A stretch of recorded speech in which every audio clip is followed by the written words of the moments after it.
بسم اللہ الرحمن الرحیم الحمد للہ وکفا وسلام علی عبادہ الذین اصطفی اما بعد۔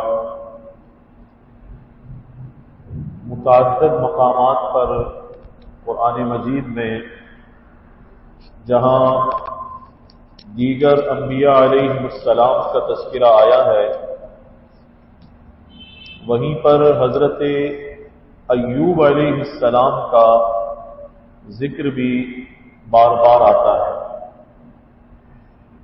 اور حضرت ایوب علیہ السلام پر جو آزمائش اللہ کی جانب سے آئی، اس آزمائش کا ذکر بھی آتا ہے۔ یہ کیا آزمائش تھی اور پھر کیسے یہ آزمائش اللہ نے دور فرمائی؟ بعض روایات سے پتہ چلتا ہے حضرت ایوب علیہ السلام کو ذات باری تعالی نے نبوت بھی عطا فرمائی تھی، مال و دولت سے بھی سرفراز فرمایا تھا، اولاد اور بیٹے بھی عطا فرمائے تھے، اور اس کے ساتھ ساتھ باغات اور بڑی اراضیاں بھی ان کے پاس موجود تھیں۔ اور حضرت ایوب علیہ السلام ہمیشہ اللہ کا شکر ادا کیا کرتے تھے، ہمیشہ اللہ کا شکر ادا کیا کرتے تھے۔ شکر ایوب بڑا مشہور تھا، شکر ایوب بڑا مشہور تھا۔ حضرت ایوب علیہ السلام سے متعلق ایک مرتبہ شیطان نے، بعض روایات میں آتا ہے، ذات باری تعالی سے یہ کہا کہ یا اللہ یہ ایوب کیوں نہ شکر ادا کرے، اور یہ کس بات پر آپ سے گلہ و شکوہ کرے گا؟ اتنی تو نعمتیں آپ نے عطا فرمائی ہیں، اتنی نعمتیں آپ نے عطا فرمائی ہیں، آپ نے اولاد عطا فرمائی ہے، باغات دیے ہیں، نبوت عطا فرمائی ہے، محلات ہیں، گھر ہیں، کیا ہے جو ایوب کے پاس موجود نہیں ہے؟ تو یہ تو شکر کرے گا۔ آپ اس سے یہ نعمتیں واپس لے کر دیکھیں، پھر اس کا حال دیکھیں کیا ہوتا ہے۔ چنانچہ روایات میں آتا ہے ذات باری تعالی نے حضرت ایوب علیہ السلام کی صداقت کو ظاہر کرنے کے لیے، یہ بتانے کے لیے کہ یہ بندہ سچا ہے، ہر حال میں شکر کرنے والا ہے، کچھ امتحان کا ارادہ فرمایا، اور امتحان یہ آیا کہ ان کے جو باغات تھے وہ جل گئے۔ بعض حضرات نے لکھا چھت گری، بچوں کا انتقال ہو گیا، اور فصلیں ختم ہو گئی، باغات ختم ہو گئے۔ اب یہ رہ گئے اور ان کی زوجہ رہ گئی، حضرت ایوب رہ گئے اور ان کی زوجہ رہ گئی۔ حضرت ایوب علیہ السلام اب بھی صبر سے بیٹھے رہتے تھے، گھر چلا گیا، بچے چلے گئے، باغات چلے گئے، نقصان ہو گیا، لیکن صبر کا دامن نہیں چھوڑا، آرام سے بیٹھے رہتے تھے۔ تو اب شیطان نے یہ کہا کہ یا اللہ ابھی تو اس کا جسم سلامت ہے، صحت مند ہے، ٹھیک ٹھاک ہے، جسم میں کوئی تکلیف نہیں ہے، کوئی اذیت نہیں ہے، تو یہ آپ کا شکر ادا نہ کرے تو کیا کرے؟ آپ ذرا جسم میں تکلیف ڈال کر دیکھیں، پھر دیکھیں کہ یہ کیسے گلہ اور شکوہ کرتا ہے۔ حضرت ایوب علیہ السلام کے جسم میں بیماری آ گئی، بعض حضرات نے لکھا بڑے بڑے گھاؤ ہو گئے، لیکن یہ زیادہ مستند روایت نہیں ہے۔ اس میں وہ یہ بھی لکھتے ہیں کہ ان گھاؤ اور زخموں میں کیڑے پڑ گئے۔ اکثر محققین کی رائے یہ ہے انبیاء علیہ السلام کو ایسی بیماری نہیں ہوتی جس سے لوگ نفرت کرنے لگے، لیکن ایک قول ہے۔ ہاں یہ کہنا ٹھیک ہے بڑی سخت قسم کی بیماری حضرت ایوب علیہ السلام پر آئی، بڑی ہی سخت قسم کی بیماری آئی۔ اب گھر بھی ختم، اولاد بھی نہیں رہی، باغات بھی نہیں رہے، مال بھی نہیں رہا، اور جسم بھی بیمار ہو گیا، بیوی پاس ہیں، بڑی سخت تکلیف آئی، لیکن حضرت ایوب علیہ السلام اب بھی اللہ کا شکر ادا کرتے تھے، صبر سے بیٹھے رہتے تھے۔ پہلے شکر ایوب مشہور تھا، اس کے بعد صبر ایوب مشہور ہوا۔ کہ حضرت ایوب علیہ السلام کا صبر ضرب المثل بن گیا۔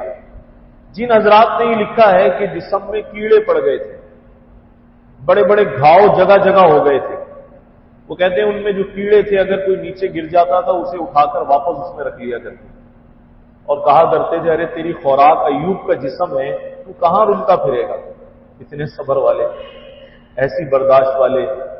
تو خیر اب شیطان بڑا حیران ہوا، بھائی مال دولت اولاد منصب گھر بار سب کچھ اللہ نے لے لیا، اب جسم بھی صحت سے محروم ہو گیا، بچا کچھ نہیں ہے، لیکن زبان اس کی صبر اور شکر سے لبریز ہے۔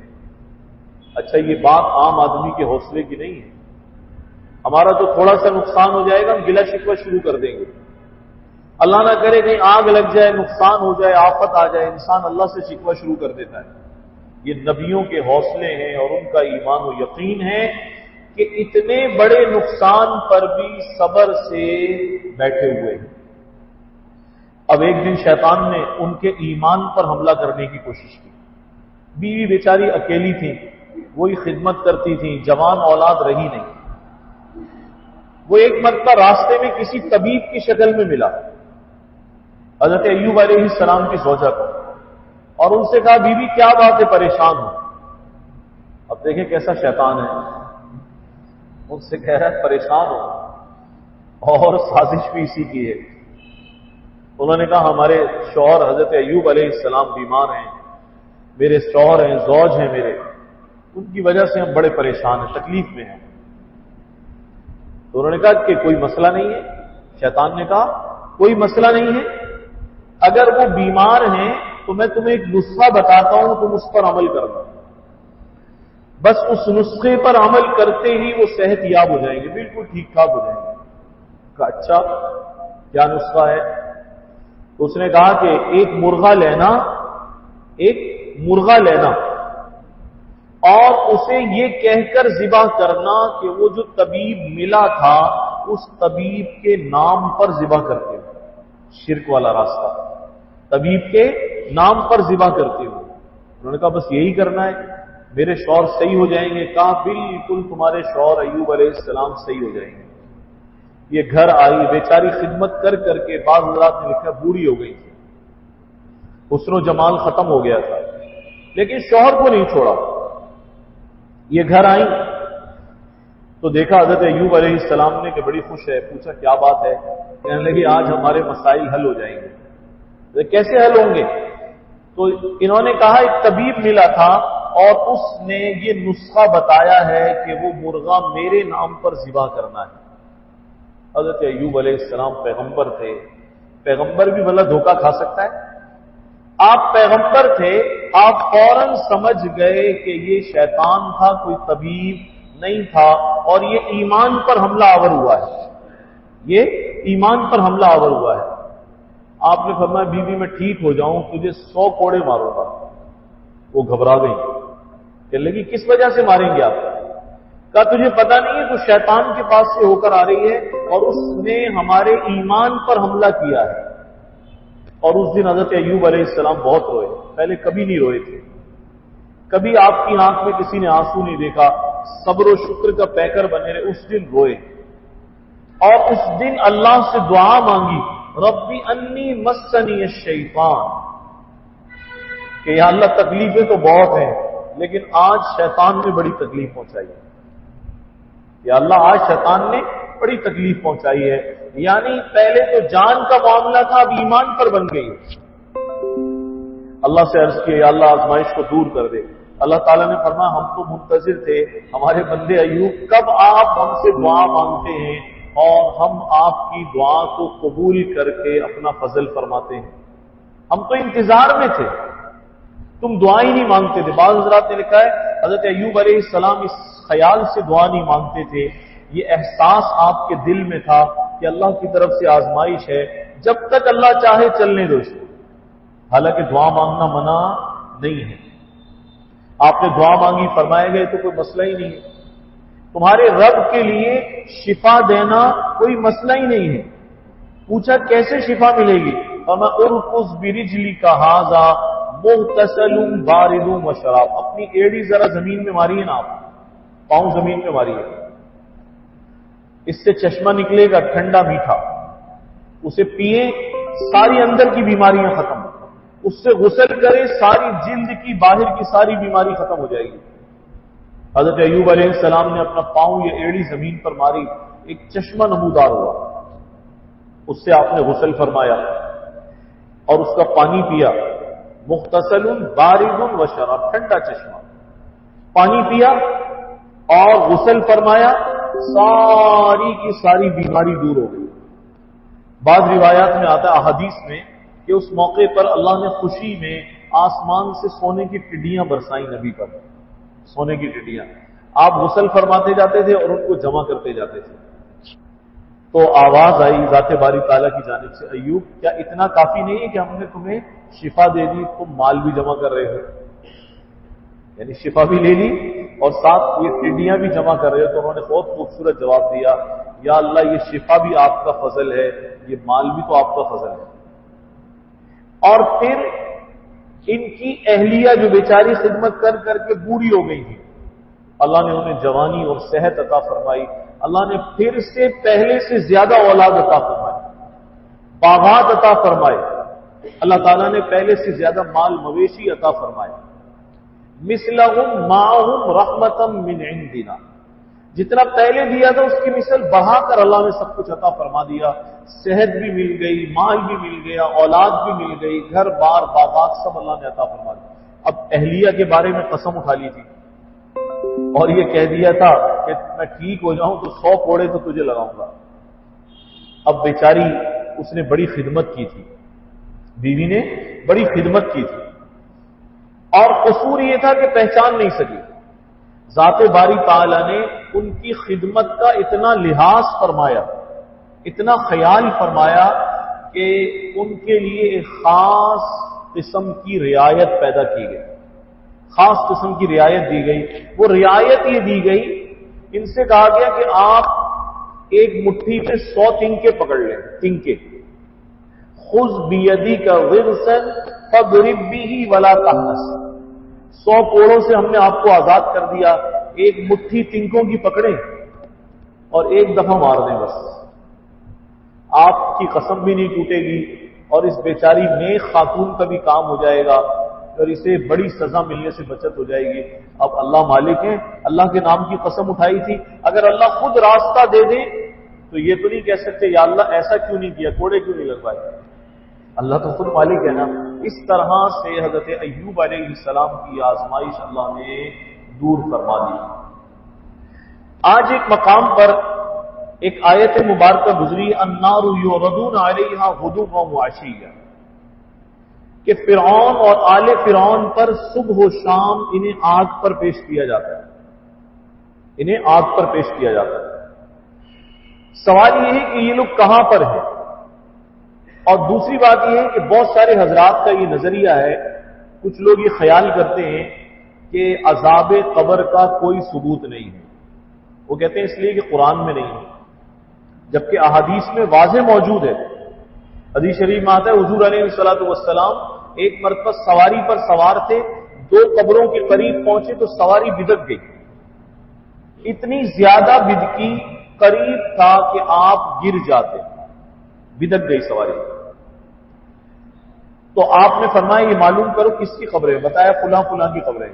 حضور نے فرمایا ان دونوں قبروں میں عذاب ہو رہا ہے, دونوں قبروں میں عذاب ہو رہا ہے, اور یہ کسی بڑی وجہ سے عذاب نہیں ہو رہا. ایک کی حالت یہ تھی پیشاب کے چھینٹوں سے نہیں بچتا تھا, یہ جو لوگ پیشاب کرتے ہیں نا, کھڑے کھڑے کر لیا یا ٹھیک سے استنجا نہیں کیا, جلدی سے بھاگے, اب قطرے ٹپک رہے ہیں.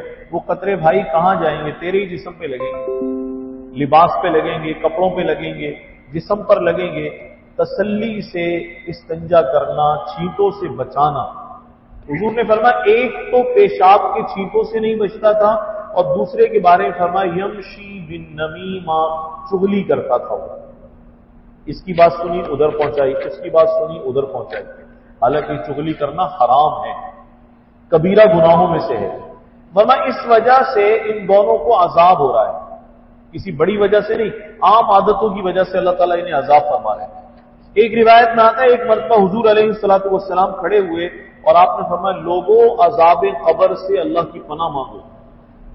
3 مرتبہ فرمایا اور آپ پر صحابی کہتے ہیں خاص کیفیت طاری تھی. فرمایا اللہ کی پناہ مانگو عذاب قبر سے.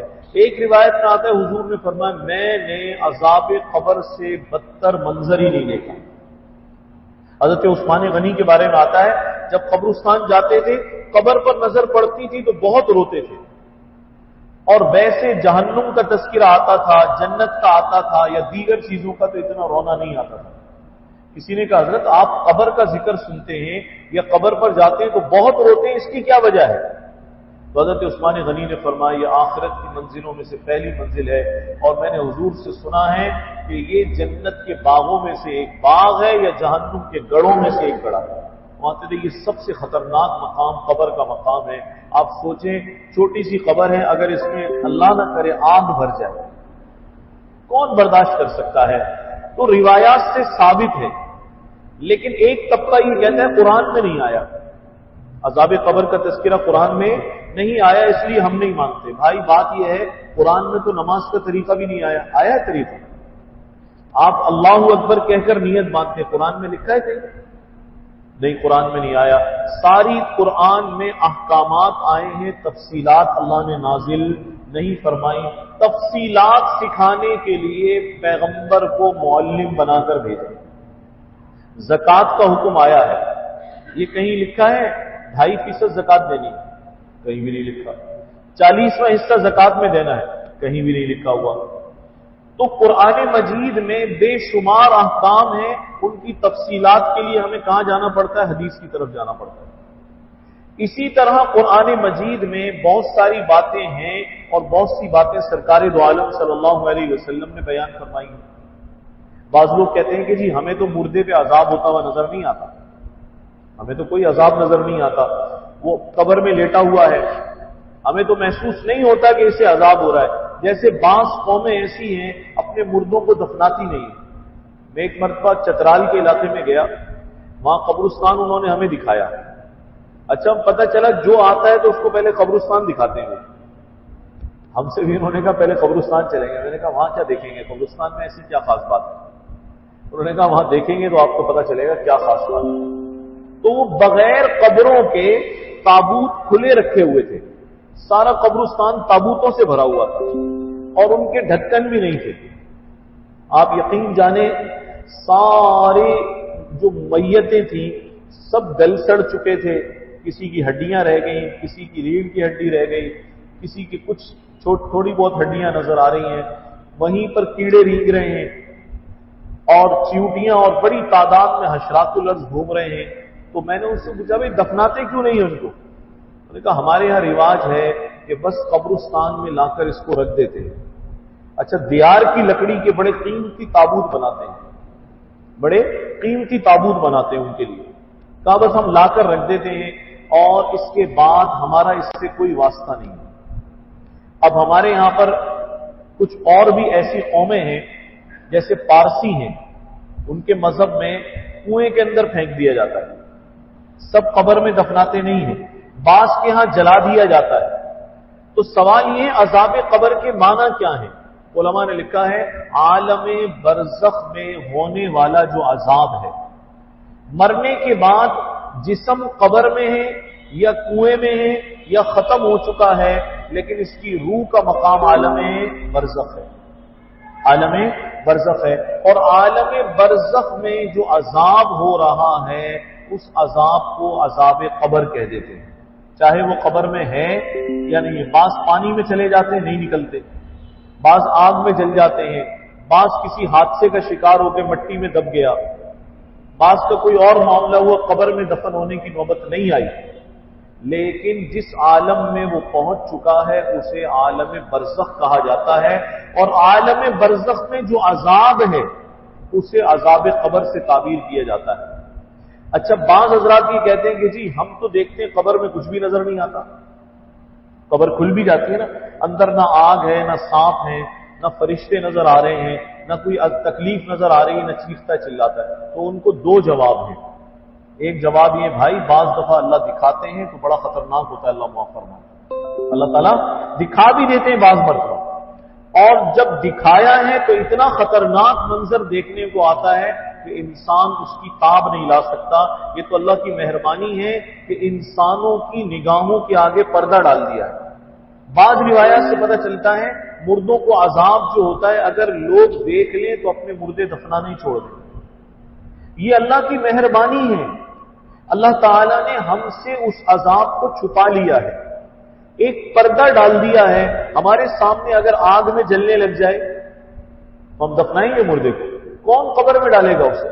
کبھی کبھی اللہ تعالیٰ دکھلا دیتے ہیں۔ جب سلیمان بن عبد الملک کا انتقال ہوا، عیاش بادشاہ تھا یہ، تو اس کے بعد عمر بن عبد العزیز خلیفہ بنے۔ تو جب اسے قبر میں اتارنے کا وقت آیا تو عمر بن عبد العزیز نے ایک جانب سے پکڑا ہوا تھا اور سلیمان کے بیٹے نے دوسری جانب سے پکڑا ہوا تھا۔ اسے قبر میں رکھا تو اس کا جسم ہلنے لگا، اس کے جسم میں جھرجھری آئی ایک دم۔ تو بیٹا کہنے لگا عمر بن عبد العزیز رحمۃ اللہ علیہ سے، چچا میرے والد زندہ ہیں، مرے نہیں ہیں۔ انہوں نے کہا ارے جلدی دفنا، وہ سمجھ گئے کہ اس کو عذاب شروع ہو گیا ہے۔ اجر اللہ بالعقوبہ، اللہ نے عذاب دینے میں بڑی جلدی کی ہے، ابھی ہم نکلے نہیں ہیں پہلے شروع ہو گیا، تو جلدی باہر نکل، یہ زندہ نہیں ہے، مر چکا ہے۔ تو کبھی اللہ ظاہر بھی فرما دیتے ہیں اور کبھی پردہ بھی رکھتے ہیں۔ اچھا یہ کہنا کہ مردہ ہمارے سامنے ہے، ہمیں تو کوئی عذاب نظر نہیں آ رہا، یہ لوگ کہتے ہیں نا بات، بھائی بات یہ ہے، حضرت تھانوی رحمۃ اللہ علیہ نے اس کی مثال دی ہے۔ حضرت فرماتے ہیں کہ یہ دیکھنا، بعض مرتبہ ایک آدمی سو رہا ہوتا ہے، پاس بیٹھے ہوتے ہیں، وہ گھبرا کر اٹھتا ہے تو پسینے چھوٹ رہے ہوتے ہیں اس کے، تو گھر والے پوچھتے ہیں کیا ہوا، خیر تو ہے؟ کہتا ہے او ہو میں پانی میں ڈوب رہا تھا، میں پانی میں ڈوب رہا تھا۔ اب اس سے کوئی گھر والا کہے کہ پاگل آدمی تو چارپائی پر سویا ہوا، پانی کہاں ادھر؟ وہ کہے گا بھائی میں ڈوب رہا تھا مجھے پتا ہے، یا میں آگ میں جلنے والا تھا۔ آدمی ہڑبڑا کر اٹھتا ہے نا بعض مرتبہ، خوفناک خواب دیکھ لیتا ہے، خطرناک خواب دیکھ لیتا ہے، اور اس خطرناک خواب کی وجہ سے وہ کئی دن پریشان رہتا ہے، اس پر اثر پڑتا ہے۔ تو جو اس کے پاس بیٹھا ہوا ہے اس کو نہ پانی نظر آ رہا ہے نہ آگ نظر آ رہی ہے، اب ہم کیا کہیں گے وہ جھوٹ بول رہا ہے؟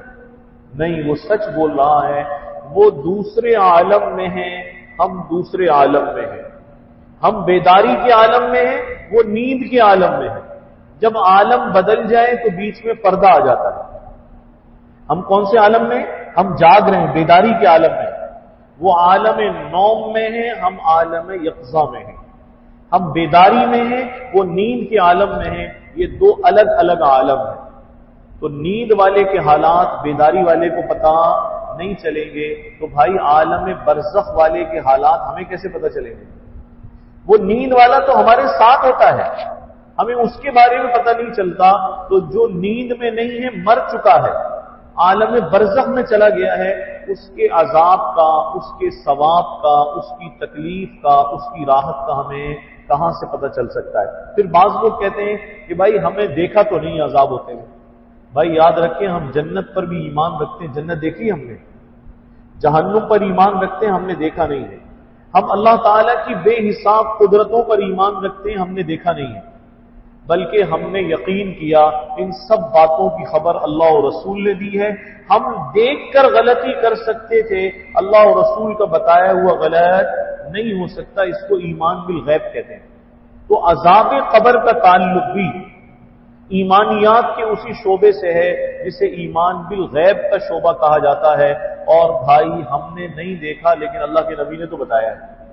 دوسری بات یہ کہ جو کہتے ہیں قرآن میں عذاب قبر کا ذکر نہیں ہے، سورۃ المؤمن میں قرآن میں بھی عذاب قبر کا ذکر ہے، آج ہی آیت گزری ہے، النار یعرضون علیہا غدوا وعشیا، آگ ان پر پیش کی جاتی ہے صبح و شام۔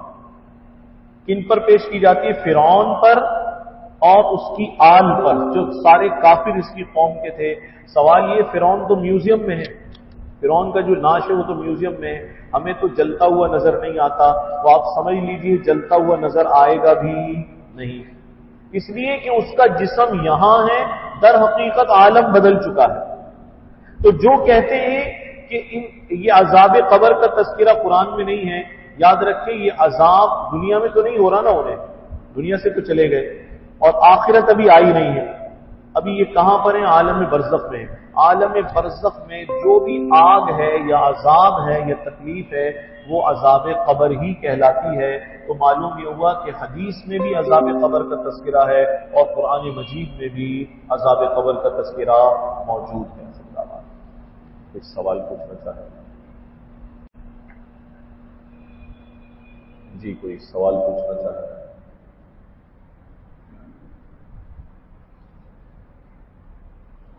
ایک سوال میں اس کا جواب خود عرض کر دوں۔ یہ جو عذاب قبر سے متعلق بات آئی نا، تو بعض حضرات کہتے ہیں کہ اگر کسی کے بارے میں اندازہ ہو کہ اسے اللہ نے پکڑا ہے یا عذاب قبر اس کو ہو رہا ہے یا اچھی حالت میں نہیں ہے یا قرائن سے ایسا لگتا ہے اچھے اعمال نہیں تھے، تو اس کے لیے دنیا میں رہنے والے عزیز و اقارب جو پیچھے رہ گئے وہ اس کے لیے کیا کر سکتے ہیں؟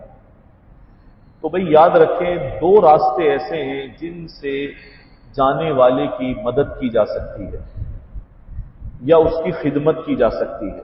ایک راستہ دعائے مغفرت کا ہے، وہ زندوں کے لیے بھی ہو سکتی ہے اور مردوں کے لیے بھی ہو سکتی ہے، اور دوسرا راستہ ایصال ثواب کا ہے کہ آپ پڑھ کر انہیں بخشیں، آپ کی جانب سے جو عمل صالح کا اجر ہے وہ انہیں پہنچے گا۔ بعض روایات سے پتہ چلتا ہے ایصال ثواب کی برکت سے یا مومنین کے لیے جو دعائے مغفرت کرتے ہیں اس کی برکت سے اللہ عذاب کو ہٹا دیتے ہیں، عذاب کو ہٹا دیتے ہیں۔ بے شمار واقعات بھی ہیں، روایات بھی اس پر دلالت کرتی ہیں۔ تو ایسا نہیں ہے کہ اس کی تکلیف ختم نہیں ہو سکتی۔ پیچھے والوں کا کام یہ ہے کہ چاہے نیک ہے یا بد ہے، اچھا ہے یا برا ہے، اس کے لیے اپنی جانب سے دو کام ضرور کریں، ایک دعائے مغفرت کا اہتمام، دوسرے ایصال ثواب کا اہتمام کریں۔ انشاءاللہ ثم انشاءاللہ وہ جس کیفیت میں بھی ہے اس سے اللہ تعالیٰ اسے ضرور تخفیف عطا فرما دے گا۔ جی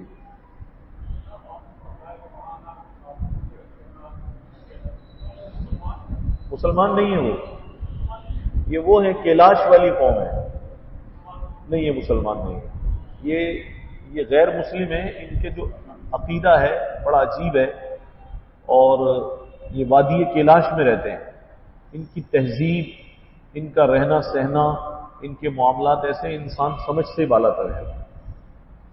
تو یہ واقعی سب سے عجیب چیز یہ ہے کہ وہ ایسے ہی چھوڑ دیتے ہیں۔ آپ سوچیں، یہ تو اللہ تعالیٰ نے ہمیں شکر کرنا چاہیے۔ جب میں وہاں سے واپس آیا میں نے متعدد بیانات اس پر کیے کہ بھائی شکر کرو، ہمارا جینا بھی اچھا ہے، ہمارا مرنا بھی اچھا ہے۔ ہمارے یہاں نہلاتے ہیں، کفن پہناتے ہیں، وہ کھلی ناشیں پڑی ہوئی ہیں، کفن پہناتے ہیں، کاندھوں پر اٹھاتے ہیں، نماز جنازہ پڑھتے ہیں اس کی، ساری قوم پیچھے 500 ہیں، 1000 ہیں، 2000 لوگ ہیں، کتنے ہیں، سب اس کے لیے دعائیں مغفرت کرتے ہیں، پھر اس کو احترام سے اندر پہنچاتے ہیں قبر میں۔ تو وہاں ایسے ہی سب پڑا ہوا سامنے، تو مسلمان نہیں ہے وہ۔ جی کوئی اور سوال کرنا چاہتے ہیں؟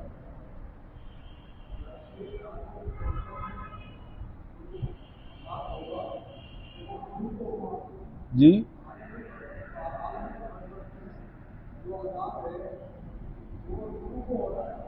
جی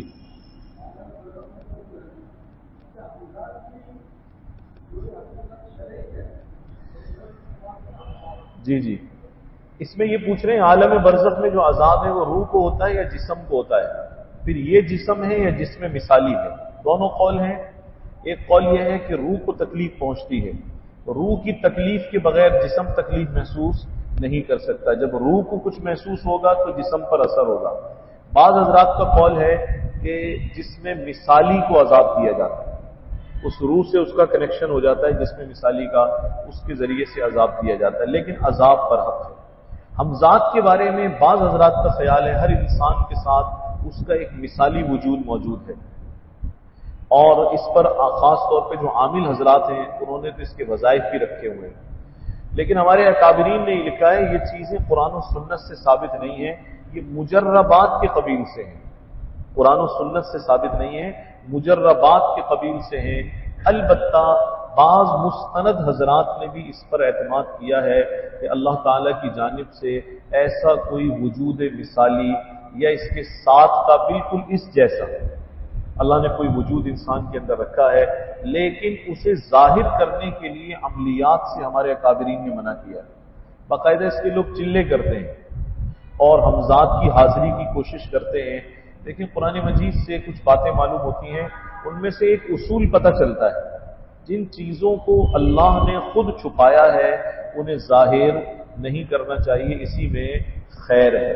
جیسے بعض لوگ کہتے ہیں جنات ظاہر ہو جائیں، تو قرآن منع کرتا ہے ایسا نہ کرو، ربی اعوذ بک من ہمزات الشیاطین و اعوذ بک ربی ان یحضرون، ان کی چھیڑ چھاڑ سے بھی اللہ کی پناہ، ان کے حاضر ہونے سے بھی اللہ کی پناہ۔ تو یہ پتہ چلتا ہے اگر اس قسم کی چیزیں ہیں اور اللہ نے خود پردے میں رکھی ہیں تو پھر اس پردے کو کھولنا نہیں چاہیے۔ جی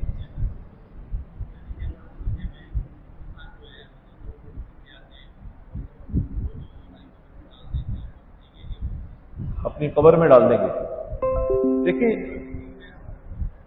مٹی ڈالنے سے، تبرک ڈالنے سے یا کوئی اور چیز ایسی ڈالنے سے یہ نہیں کہہ سکتے کہ عذاب قبر ختم ہو جائے گا۔ جیسے ہمارے یہاں عہد نامہ ڈال دیتے ہیں، اس قسم کی چیزیں ڈال دیتے ہیں، ان سے کوئی طے نہیں ہے کہ عذاب قبر موقوف ہو جاتا ہے یا ختم ہو جاتا ہے، بلکہ اپنے اعمال کے مطابق انسان نے وہاں حالات کو دیکھنا ہے۔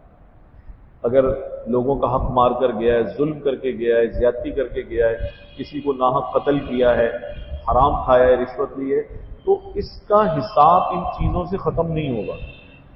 یہ نظریہ اسلامی نظریہ ہے، حساب کتاب اس کا ہوگا، اللہ تعالیٰ کو جواب دینا پڑے گا۔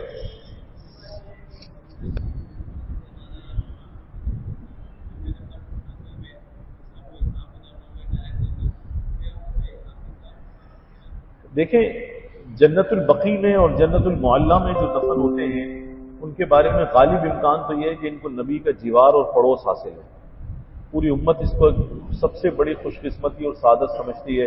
حدیث شریف میں آتا ہے کہ یہ میرے پڑوس میں، نبی کے اتنا قریب ہیں، منتخب لوگ ہی وہاں پہنچ رہے ہیں، چنے ہوئے لوگ وہاں پہنچتے ہیں، ہر آدمی تو پہنچتا بھی نہیں ہے۔ تو حدیث شریف میں آتا ہے قیامت جب قائم ہوگی سب سے پہلے میں قبر سے اٹھوں گا، میرے ساتھ ابو بکر اور عمر، اور پھر یہ بقی والے کھڑے ہوں گے سب سے پہلے، پھر جنت المعلیٰ والے کھڑے ہوں گے۔ فضیلت تو بہرحال اس کی بہت بڑی فضیلت ہے۔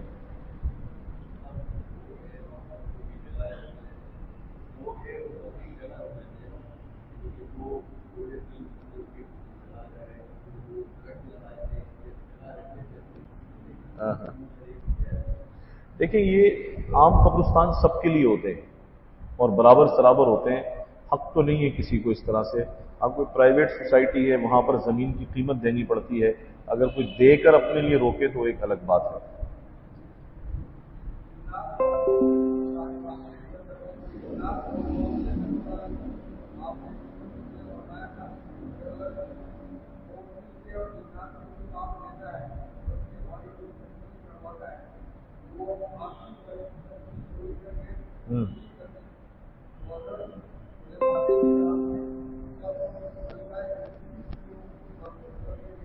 ہاں ہاں،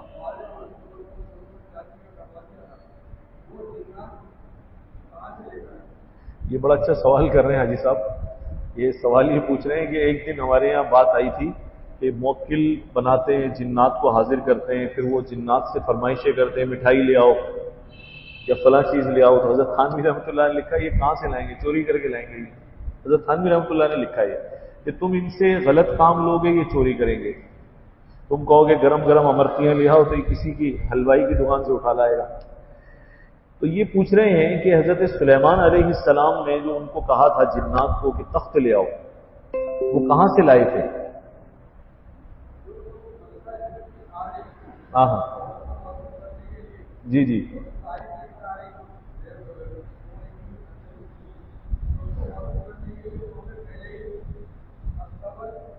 جی جی جی جی جی جی جی جی جی حضرت سلیمان علیہ السلام خود بادشاہ بھی تھے، زمین پر پوری روئے زمین پر اللہ نے ان کو اقتدار دیا تھا، قدرت دی تھی، وہ کسی بھی حصے سے زمین سے چاہیں تو سونا نکلوا سکتے ہیں، کسی بھی حصے کو استعمال کر سکتے ہیں، ان کی گویا کہ ساری روئے زمین پر حکومت اور اقتدار تھا، تو وہ ایک صاحب اختیار آدمی تھے۔ اس لیے یہ نہیں کہہ سکتے کہ انہوں نے کوئی کام جنات سے کہا ہوگا تو وہ بھی چوری کر کے لے آئے ہوں گے، وہ تو خود صاحب اختیار تھے، اور ساری روئے زمین کے جو وسائل ہیں ایک طرح سے اللہ تعالیٰ نے ان کو عطا فرمائے ہوئے تھے۔ وہ قصہ دوسرا ہے۔ ہمارے ہاں جو عام طور پر جنات کو یا موکلات کو حاضر کرتے ہیں تو اس میں الٹے سیدھے کام لیتے ہیں، وہ پھر لوگوں کی چوریاں کرتے ہیں۔ حضرت تھانوی رحمۃ اللہ نے لکھا ہے، یہ سمجھتے ہیں کہ شاید یہ جن اپنی قدرت سے لا رہا ہے۔ فرمایا اس کے پاس کون سی قدرت ہے؟ یا تو اس کو تم بتاؤ کہ فلاں جگہ سے میری چیز لے آؤ، یا حضرت نے لکھا ہے کہ تم روزانہ فرمائش کرو گے تو یہ چوری شروع کر دے گا، کسی کے پیسے اٹھائے گا، کسی کی مٹھائی اٹھائے گا، کسی کی دکان میں ہاتھ ڈالے گا، کسی کا گلے میں ہاتھ ڈالے گا۔ فرمائیں یہ کام ان سے لینا گویا کہ مال حرام استعمال کرنے کے برابر ہے، اس لیے ان سے یہ کام نہیں لینا چاہیے۔ الحمدللہ رب العالمین